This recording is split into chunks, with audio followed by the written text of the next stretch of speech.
A woman crouches at the edge of camp before dawn. She does not choose this spot by accident. Downwind, downhill, far enough from the fire that no one will smell it by midday, close enough that she is not alone in the dark. Most people imagine early humans as careless, squatting wherever the urge struck, leaving the wilderness to swallow the evidence. That is not what happened. For nearly the entire span of our species, waste was not an afterthought. It was a calculation, a quiet, constant negotiation between the body and the group, played out every single day, in every single camp, for hundreds of thousands of years.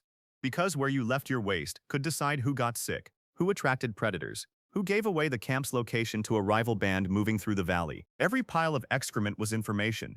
To a hyena, it meant food had passed nearby. To a stranger, it meant people were close, and recently. To insects, it meant an opportunity. To disease, it meant a doorway. Ancient humans could not see bacteria.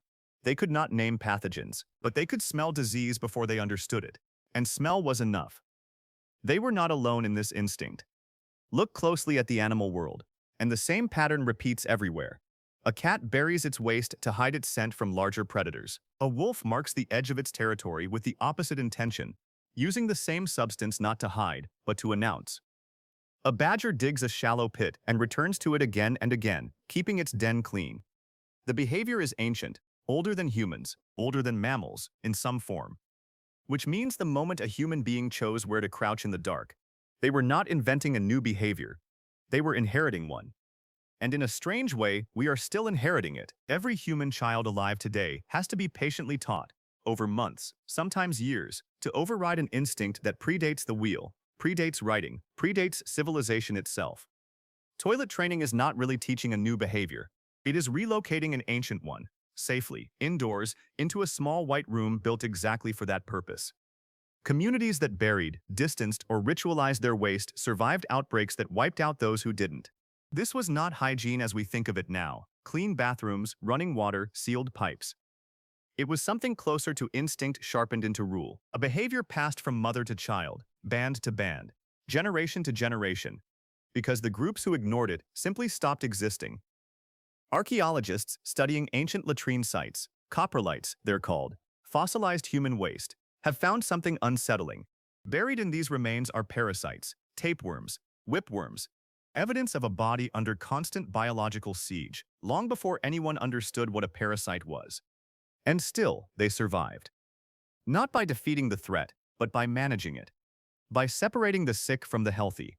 By moving camp when the ground itself seemed to turn against them. By burying what needed to be buried, and walking away from what needed to be left behind. A village that stays in one place for generations cannot. The same pit that seemed clever in month 1 became something else entirely by year 10. Waste accumulated. Groundwater carried it into wells. Flies bred faster than anyone could track. The very success of settling down created a problem that nomadic life had never needed to solve. Not a myth, not a guess. Stone, still standing, doing exactly what it was built to do 5 millennia later. Half a world away, in the cities of the Indus Valley, the ambition went even further. Mohenjo-Daro was built around a network of covered drains running beneath its streets, connected to individual homes. This is the moment sanitation stopped being instinct and became engineering. At Skara Brae, a 5,000-year-old settlement on the edge of Scotland, archaeologists found something extraordinary hidden inside ordinary stone houses. Small drains built directly into the walls, carrying waste away from where people slept and ate. And the stakes of getting it wrong were no longer local. They were civilizational.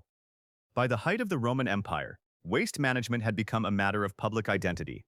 The Cloaca Maxima, one of the world's oldest sewer systems, ran beneath the city like a second hidden Rome, carrying away what 1 million people produced every day. Engineered with remarkable consistency, the system suggests centralized planning rather than accident.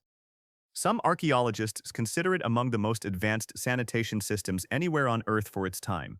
Civilizations were beginning to compete not only in war, trade, or architecture, but in what they did with what their bodies left behind. Public latrines lined with stone seating became social spaces, places where citizens sat together, unbothered by a kind of exposure that would horrify most people today.